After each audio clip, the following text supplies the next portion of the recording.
চলতি মাসের শুরুতেই হুট করে সামাজিক যোগাযোগ মাধ্যমে একটি খবর চাউর হয় যে প্রতিবেশীদের ভারত থেকে নাকি বাংলাদেশে 2 লাখ কোটি টাকা মূল্যের জাল নোট প্রবেশ করেছে। এ নিয়ে পরবর্তীতে খবর প্রকাশ করা হয়। বাংলাদেশ ব্যাংক এটা নিয়ে সতর্কতাও জারি করে। এর কিছুদিন পরে শেরপুরে এক ভদ্রমহিলা ব্যাংকে টাকা জমা দিতে যান। সেখানে ধরা পড়ে তার কাছে যে টাকা ছিল তার মধ্যে 53টি 1000 টাকার নোট জাল। এই টাকা উনি তুলেছিলেন শেরপুরের একটি পোস্ট অফিস থেকে। পোস্ট অফিস থেকেই তাকে জাল টাকা দেওয়া হয়, ব্যাংকে যেয়ে সেটা ধরা পড়ে। আজকে আমরা এই জাল টাকা নিয়ে কথা বলবো জাল নোট বিশেষজ্ঞ আসাদুল হাকিমের সঙ্গে। জি, আসসালামু আলাইকুম। আপনাকে স্বাগত চর্চার এই আয়োজনে। এই ধন্যবাদ আপনাকে।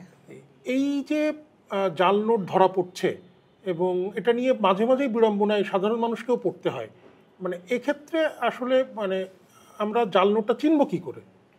আসলে সাধারণ মানুষ তো আমাদের টাকার বিভিন্ন ধরনের বৈশিষ্ট্য রয়েছে আসল টাকার। তো সাধারণ মানুষ তো এই বৈশিষ্ট্য সম্পর্কে তারা ওয়াকিবহাল না। তো আমরা যারা এই টাকা পয়সা নিয়ে কাজ করি, তো আমরা যেটা জাল জাল টাকা নিয়ে যেটা বুঝতে পেরেছি যে একজন সাধারণ মানুষ কিভাবে বুঝবে। প্রথমতই টাকাটা যখন ওনার হাতে আসবে, ওনার আমরা যে আসল টাকা যেটা আমরা বাজারে প্রচলিত আছে সেটা সবসময় রাফ হয়। আপনি উপরের দিকে টাকা যেখানে 1000 টাকার নোট 1000 টাকা লেখা আছে, 500 টাকা লেখা আছে, সব জায়গায় আপনি হাতে আঙুল দিয়ে ধরলে বুঝতে পারবেন যে এটা রাফ আসল টাকা যেটা। আর যেটা জাল টাকা সেটা কখনোই আপনার আঙুল বাজবে না, অর্থাৎ স্মুথ নর্মাল কাগজ ইউজ করা হয়েছে, printing machine normal printing machine ব্যবহার করা হয়েছে জাল টাকাতে। আর আসল টাকাতে হচ্ছে 100% কটন ফাইবার ব্যবহার করা হয়, যে কারণে টাকাটা থাকে একটু রাফ এবং অমসৃণ থাকে। এবং আপনি খেয়াল করবেন আপনাদের কাছে টাকা থাকলে যে যেখানে 500 1000 লেখা আছে, ওই ডান পাশের উপরে যে অংশে লেখা ওইখানে কালারটা চেঞ্জ হচ্ছে। সোজা করে ধরলে এক ধরনের দেখাচ্ছে, আবার একটু তির্যকভাবে যদি ধরেন আপনি দেখবেন কালার ভ্যারি করতেছে। এক ধরনের সবুজ দেখাচ্ছে, কখনো একটু রেডিশ গ্রিন এইরকম দেখাচ্ছে। তো জাল টাকায় কিন্তু কালার কখনোই চেঞ্জ হয় না। তারপরে আবার ধরেন জাল নোটের স্বাভাবিকভাবে জাল নোটটা যখন আপনি হাতে নিয়ে মুষ্টি দিবেন, মুষ্টি দেওয়ার পরে কাগজ যেভাবে একসাথে হয়ে যায়, জাল নোটটা এইভাবে একসাথে হয়ে যাবে। কিন্তু আসল নোট আপনি যতই কুচকানোর চেষ্টা করেন সেটা আস্তে আস্তে স্প্রেড হবে, অর্থাৎ কুচকাবে না সহজে। একজন মানুষ যদি তার হাতে জাল টাকা আসে এবং সে আপনি যেভাবে বললেন যে জাল টাকার বৈশিষ্ট্যগুলো, তার হাতে একটা জাল টাকা এসেছে, সে বুঝতে পারলো, এরপরে তার করণীয়টা কী হবে? আসলে এই বিষয়ে করণীয় আমাদের ক্ষেত্রে আমরা যেটা দেখি যে জাল নোট যে ক্যারি করবে এই দায়িত্ব তারই। সো আসলে এই ধরনের কোনো নেই, যে প্রতিকার নেই যে আমি জাল টাকা পেয়েছি, এটার পরিবর্তে আমি কি করতে পারি। পুলিশের কাছে গেলে নর্মালি পুলিশ ভাববে যে সে ক্রিমিনাল ছাড়া তো জাল টাকা কারো কাছে থাকার কথা না। আসলে এই ধরনের কোনো পরিত্রাণের কোনো রাস্তা আছে কোর্টে। পুলিশ যখন ধরা পড়বে তখন পুলিশ স্বাভাবিকভাবে মামলা করবে। তারপর ওরা যেহেতু জাল টাকা সম্পর্কে জানে না, বাংলাদেশ ব্যাংকের কাছে পাঠাবে, অথবা সংশ্লিষ্ট বাংলাদেশ ব্যাংক যাকে অথরাইজ করবে যে এটা জাল না আসল ঠিক করার জন্যে, দেন হয়তো মানে ওটা আসলে আইনি প্রক্রিয়ার মাধ্যমেই এটা সমাধান করতে হবে।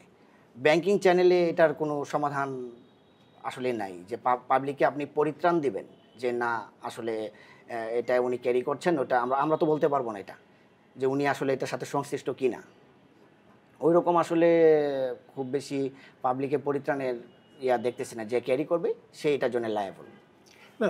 শেরপুরের যে ঘটনাটার কথা আমি শুরুতেই বললাম যে 2জন ব্যক্তির ক্ষেত্রে এই সমস্যাটা হয়েছে যে তারা পোস্ট অফিস থেকে টাকা তুলে ব্যাংকে জমা দিতে যাওয়ার সময় জিনিসটা ধরা পড়লো এবং পরবর্তীতে এটা পুলিশ কেস হয়েছে, পুলিশ 2জনকে অ্যারেস্ট করেছে, তারা স্বীকার করেছে যে না এখানে টাকাটা এসেছে। তাহলে এটা একটা আইনি প্রক্রিয়ার ভিতর দিয়ে যাচ্ছে দেখে হয়তো ওই 2জন ব্যক্তি যারা এই টাকাটা ব্যাংকে জমা দিতে গিয়েছিলেন তারা হয়রানির শিকার হয়নি।